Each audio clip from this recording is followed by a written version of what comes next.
Hi, this is Matt Scherer.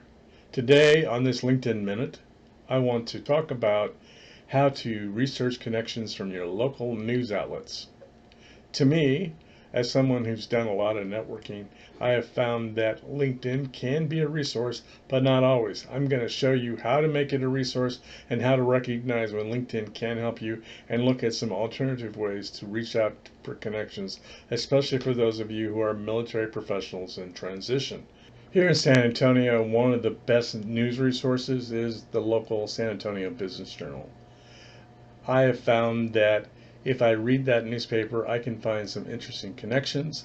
I also know that every week the Business Journal publishes a weekly book of lists, and at the end of the year, they publish a large publication called the Book of Lists.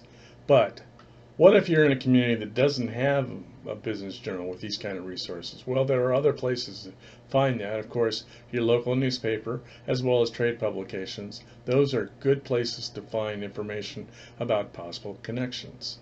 So the first step when you find somebody in the news or something that provides you some information on a career or opportunity that you might be interested in, obviously search for that person on LinkedIn.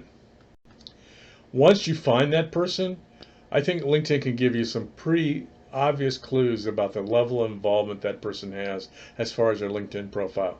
For example, if a person has just his name and a headline, that's not somebody that's going to respond quickly to a LinkedIn connection. Or if that person hasn't posted anything for the last 3 months, that's another indicator that that person is not actively involved in LinkedIn. So what happens when you find a person of interest, but you can't find any information or there's not much about them on LinkedIn? I think it's time to move on.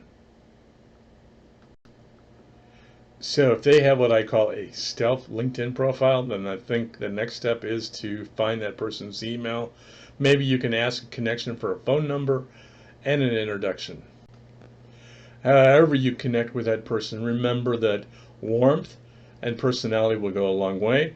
Make sure that if you're using a LinkedIn connection to tie back to something of interest to them. And this is the same is true if you are sending them an email or having an appointment with them over a cup of coffee. Tie everything back to them before you get into how they can help you. As a co-founder of the Military Transition Roundtable, I'd like to let people, especially those of you that are military professionals in transition, to know about this resource. You can find out more about it